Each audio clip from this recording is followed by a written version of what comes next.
Começa agora mais um programa Crescendo em Cristo, série de estudos bíblicos produzida por pastores colaboradores da Rádio CPT.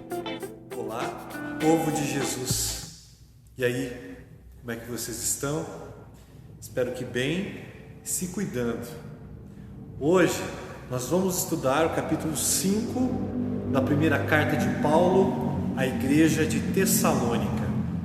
Primeira carta de Paulo aos Tessalonicenses, capítulo 5. Pega a sua Bíblia e vamos ler juntos a palavra do Senhor.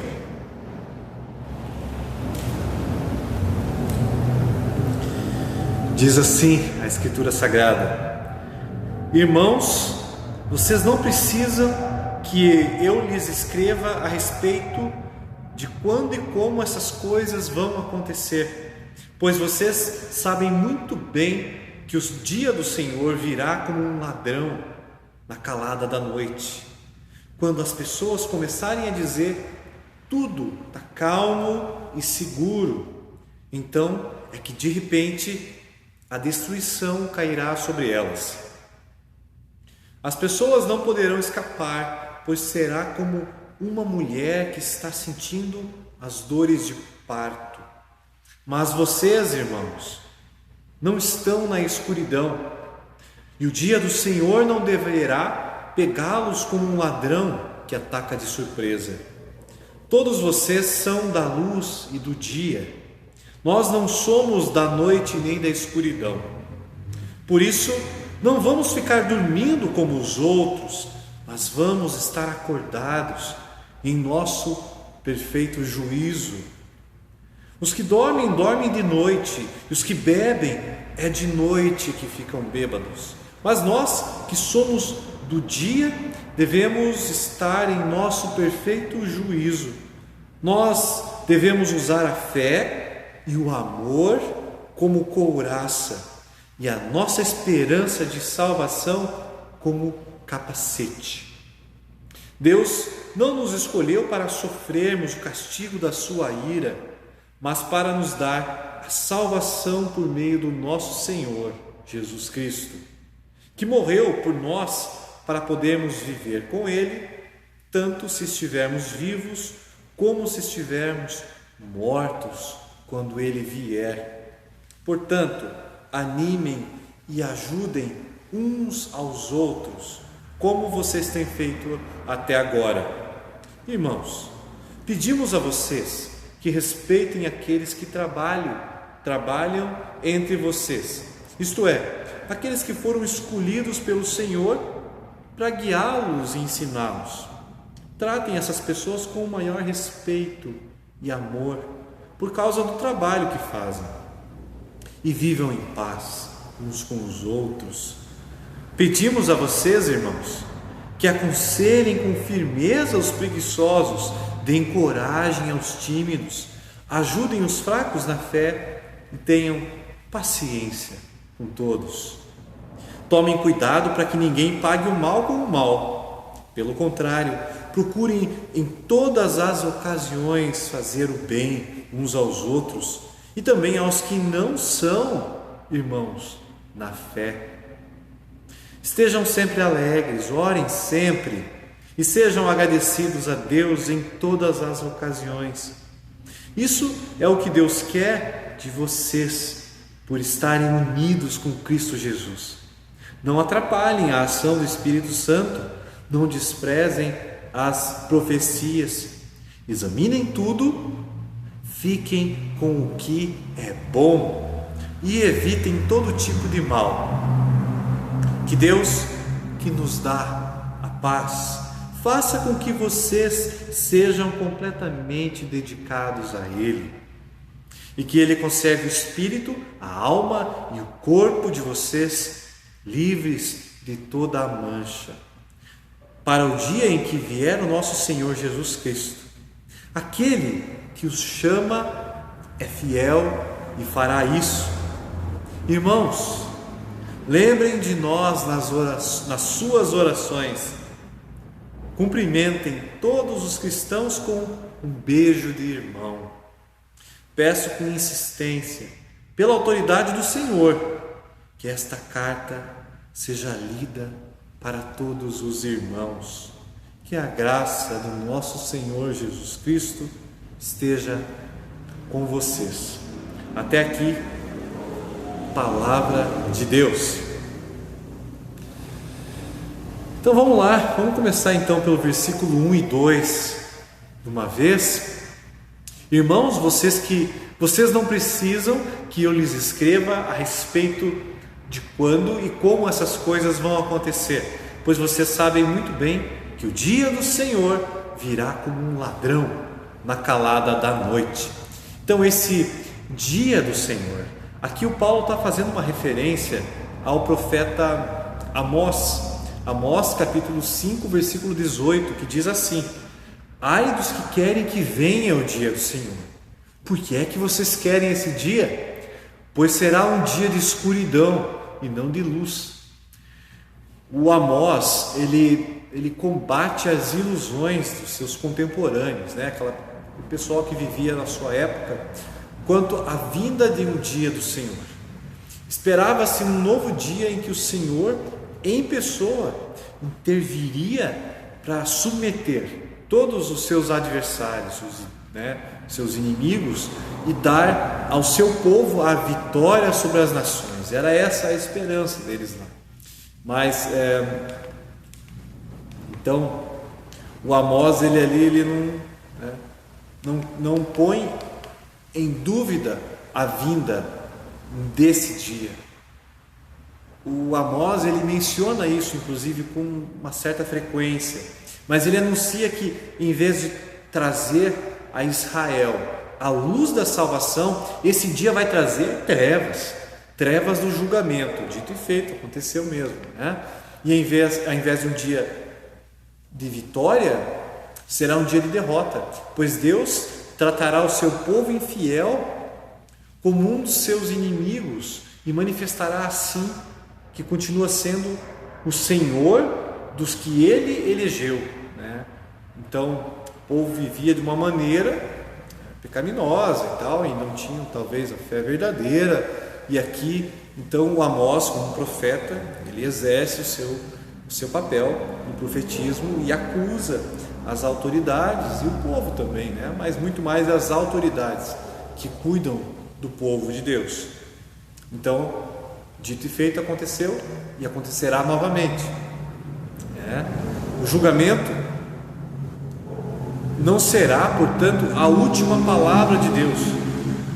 A sua manifestação pessoal vai culminar na misericórdia e na salvação. Agora sim, quando Jesus voltar, então nós teremos a misericórdia e a salvação de Jesus, a salvação de Deus ao seu povo, o povo que Ele elegeu, né? Aqueles que creem, aos que creem. É isso que o Paulo está falando no versículo 1 e 2. Vamos para o versículo 3. As pessoas não poderão escapar, pois será como uma mulher que está sentindo as dores de parto. Ou seja, o dia do Senhor vai vir assim como uma criança que vem ao mundo quando uma mulher está com dores de parto. Aqui não parece então uma referência à alegria do nascimento, uma parábola que Jesus utiliza, né? O Paulo usa de uma outra maneira. Aqui parece falar mesmo sobre a vinda ao mundo, que é algo certo. Assim como a criança de uma mãe que está em dores de parto, né? Essa criança vai vir ao mundo, assim também Jesus virá, voltará e julgará. Esse vai ser o dia do Senhor, o dia final, o dia do julgamento e tal, né? E vai vir, certamente vai vir. Então o Paulo fala um pouquinho diferente do que Jesus fala, né? Jesus pensa na alegria, quando a mãe tem as dores de parto, mas vê a criança nascer, então a mãe fica alegre, né? E o Paulo aqui está falando de uma outra coisa, da certeza da vinda. Vamos para o versículo 5 agora. Todos vocês são da luz e do dia. Tem uma outra tradução que traz assim: vocês são filhos da luz, né? Essa expressão é um chamado semitismo, tá? E ele indica que o sujeito sofre a influência da realidade ou da pessoa em questão, a ela pertence, com ela é profundamente solidário, né? Filho da luz é aquela pessoa que está dentro da luz, que pertence à luz, né? Que faz sentido a luz para ela, né? Essa realidade, essa pessoa tem a ver com a luz, não são das trevas, e sim da luz, se relaciona com a luz. É esse o sentido aqui, né? É um semitismo. Versículo 6: vamos estar acordados. O ensinamento de Jesus sobre os acontecimentos do fim, né? Sempre culmina num apelo à vigilância, de vigiar e tudo. Essa atitude oposta ao sono é uma característica do cristão, tá? Isso é normal, deveria ser normal para a gente ouvir isso hoje também, da pessoa cristã, né? Que espera a volta do Senhor. A pessoa é vigilante, né? Ela crê e assim ela se prepara, ela tem a fé, ela age de acordo com essa fé e assim ela se prepara para a vinda do Senhor, a vinda do Salvador Jesus. Versículo 8: nós devemos usar a fé e o amor como couraça e a nossa esperança de salvação como capacete. O Paulo aqui está referenciando novamente, e agora ele faz uma referência ao profeta Isaías capítulo 59, versículo 17, que diz assim: o Senhor vestiu a couraça da justiça e pôs na cabeça o capacete da salvação. Percebam que o Paulo ele substituiu a noção de justiça pela noção de fé, né? A noção de justiça pela de fé, amor e esperança.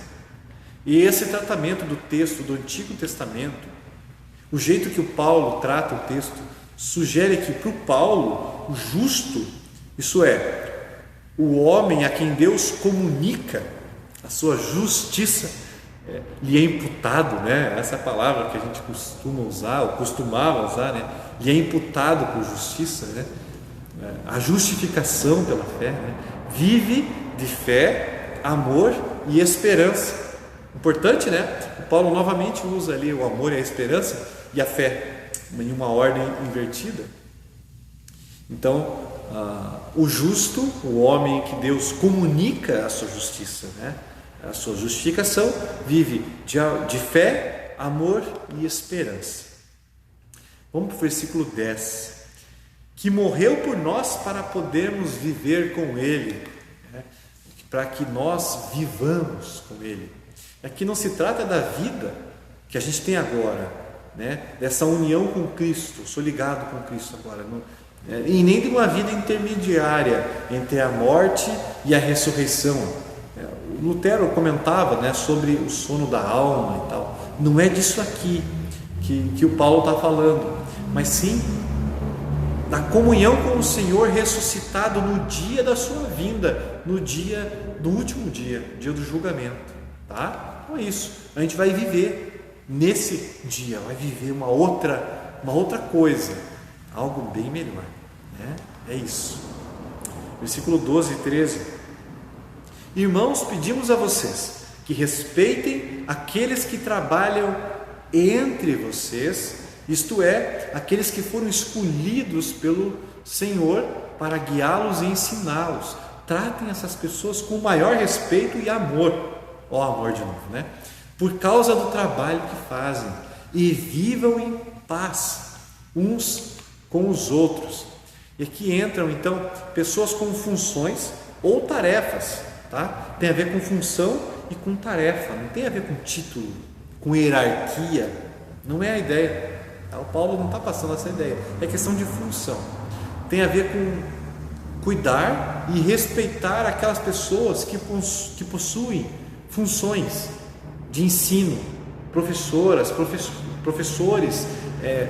guias, pessoas que aconselham espiritualmente outras pessoas cristãs, tá? Essas pessoas que têm que ter respeito e cuidado. Versículo 14: aconselhem com firmeza os preguiçosos, os preguiçosos. Tem uma outra tradução possível, que é aqueles que vivem de uma maneira desordenada, né? Sem ordem. Estão não em ordem. Em ordem com o quê? Pois é. É possível que o Paulo tenha em vista aqui aquelas pessoas que não têm trabalho, as pessoas que não trabalham, ou então pessoas que vivem em uma agitação, né? Uma vida meio largada também, uma vida estranha, esquisita para o mundo, né? Uma vida como se não tivesse amanhã, pensando que a vinda do Senhor é hoje. Sim, a gente tem que viver com essa expectativa, essa esperança cristã. Essa é a nossa esperança, que Jesus vai voltar. Pode ser hoje, mas nem por isso a gente não vai cuidar da nossa vida, cuidar da nossa família, do nosso trabalho, do estudo, né? A gente tem uma vida de ordem, uma vida que pensa no futuro, mesmo que Jesus volte hoje, a gente pensa no futuro, né? Cuidado com a vida, ordem. Então, aqui o Paulo está possivelmente falando de pessoas que não ligam para nada, porque o Senhor vai voltar amanhã, tipo isso, seria isso aqui, tá? Versículo 17: orem sempre, ou orai sem cessar, né? Como é que é isso? Como é que funciona isso, pastor? Como é que eu vou orar sempre? A pessoa cristã, a gente vive orando. Quando a gente está caminhando e fala com Deus: oh meu Deus, me ajude para fazer tal coisa, você está orando.